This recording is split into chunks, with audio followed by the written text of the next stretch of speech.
So the diversity of cultures in the world is one of our most precious treasures.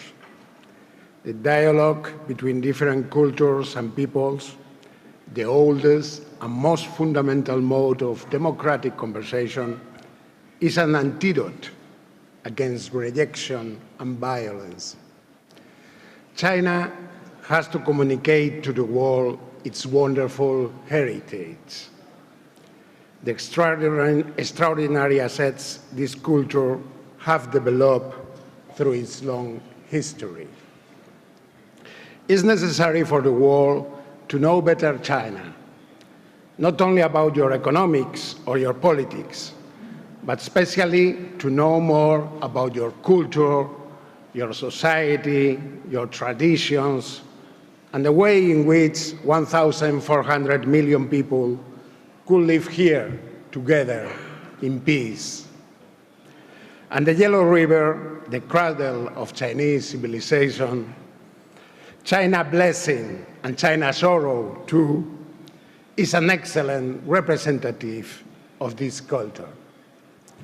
Few people abroad know about your impressive management of the Yellow River waters since the time of the great Yu, the legendary king in ancient China who introduced the flood control, as you call him, the great Yu who controlled the waters more than 4,000 years ago. The Yellow River symbolizes also the Chinese spirit. It changes course if necessary to find the best way to go to the sea. It adapts to the circumstances like the Chinese pragmatism. Its perseverance, its self-improvement, its innovation are perfect symbols of Chinese characteristics.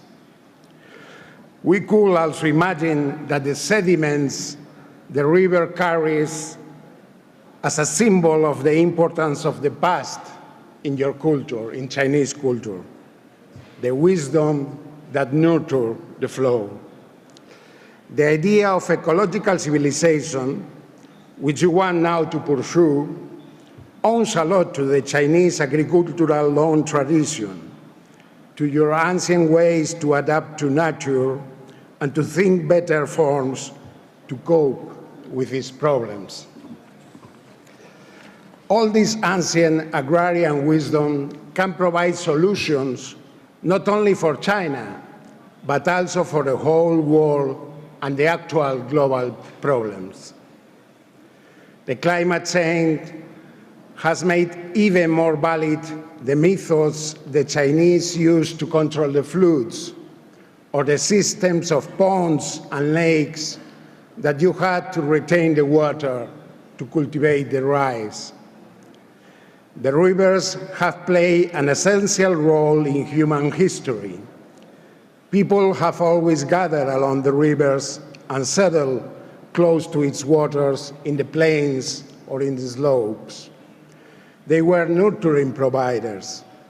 They brought water and food, the means of life.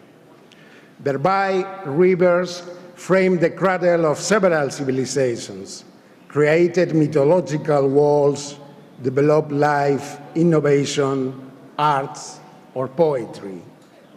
From the Tigris and the Euphrates in Mesopotamia to the Nile in ancient Egypt, the Indus in India, or the Yellow River in China, the first human civilizations were all based around rivers.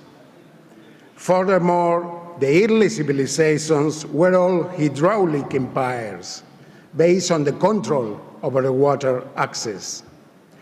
Even in my continent, in Europe, the rivers had an extraordinary importance in the history of the different regions, to the point that we call them also mothers or fathers.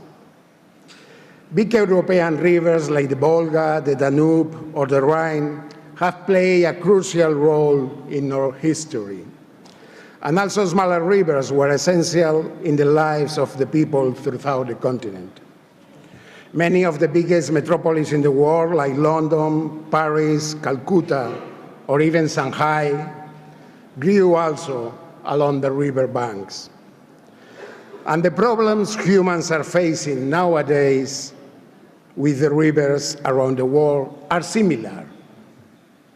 Pollution, droughts, flooding, we all have the same problems. That's why I think that explaining the tools China has developed throughout its history and the work that the country is still doing to solve these problems could be very important for the world. The Yellow River culture has an universal value that everybody can understand. Therefore, it is essential to further boost its international communication. You have to try to reach more people abroad with your message, inviting more international media to forums like this, promoting the cultural communication at all levels. Of course, to counter the prejudices and the false image of China propagated by some media. Nothing is better for a human being than seeing it with his own eyes. No? Thus, it's also crucial to increase the international exchanges and the visits to the country. Nowadays, the opening of China after the pandemic offers a wonderful opportunity to improve the international tourism, to increase the cultural, educational, scientific, and economical exchanges, to have more foreigners visiting the country and knowing by themselves the milestone of this amazing culture. The climate change and the pandemic have shown us very clearly that we are all navigating in the same boat, and we have to cooperate with each other to fix the course and solve the problems our planet faces. To achieve this goal, it is essential that we know better each other and understand us better. The great Italian artist and scientist Leonardo da Vinci once wrote that the rivers are the veins of the earth. Let's that the Yellow River, as one of its main arteries, could show us the way for a healthy and peaceful planet. Thank you very much.